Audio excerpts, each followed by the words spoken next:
এই সমাজে মানুষ নামের অমানুষ এখন কতটা নিচে নামতে পারে তার একটা জঘন্য দৃষ্টান্ত দেখল ময়মনসিংহের ত্রিশাল। মাত্র 5 মাসের গর্ভবতী এক গরু, যার পেটে বেড়ে উঠছিল আরেকটি প্রাণ, সেই গাভীর জিহ্বা কেটে বালতিতে ফেলে রেখে গেছে কিছু দানব। ভাবুন তো, যে প্রাণী প্রতিদিন তোমার ঘরে দুধ দেয়, তোমার সন্তানের মুখে খাবার তুলে দেয়, সেই গরুটিকেই এভাবে নির্যাতন করা যায়? এটা কি মানুষ করেছে নাকি পশুর চেয়ে নিকৃষ্ট কোনো প্রজাতি? গরুটি এখন এক কোণে পড়ে আছে, মুখে খাবার তুলতে পারছে না, পানিও খেতে পারছে না, শুধু বড় বড় চোখে তাকিয়ে থাকে খাবারের দিকে। ওর চোখে প্রশ্ন, আমি কি অপরাধ করেছি? এ যেন মানবতার মুখে একটা থাপ্পড় না, একের পর এক চপেটাঘাত। গরুটি এখন এক কোণে পড়ে আছে, পুরো দেহটা কাঁপছে যন্ত্রণায়, তবু কোনো শব্দ নেই। আর তার পেটের ভেতরে যে সন্তানটি এখনো জন্ম নেয়নি, সেও হয়তো মায়ের কষ্ট অনুভব করছে, নিঃশব্দে ছটফট করছে, নারীর বন্ধনে কাঁদছে।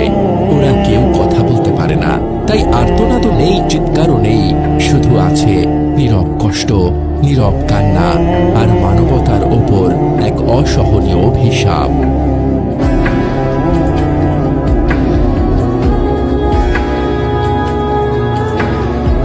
গরুর মালিক হরমুজ আলী বলেন, গরুর চিৎকার শুনে দৌড়ে যাই, গিয়ে দেখি গাভীর মুখ রক্তে ভেজা, জিহ্বা কাটা, পাশে রাখা বালতিতে পড়ে আছে সেই জিহ্বা।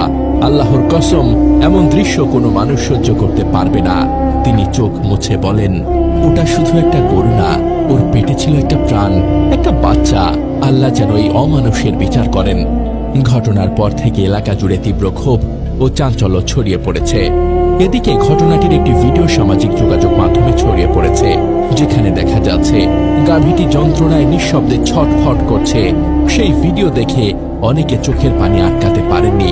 ভেটেরিনারি বিজ্ঞানের মতে, গরুর জিহ্বায় গভীর কাঁটা বা ক্ষত হলে তা সার্জারির মাধ্যমে মেরামত করা সম্ভব, যদি ক্ষতটি তাজা থাকে এবং জিহ্বার অংশ ঠিকভাবে সংরক্ষিত হয়। সাধারণত অ্যাবজর্বেবল সেলাই ব্যবহার করে জিহ্বা আবার জোড়া লাগানো যায়, যাতে গরুটি আবার খেতে পারে।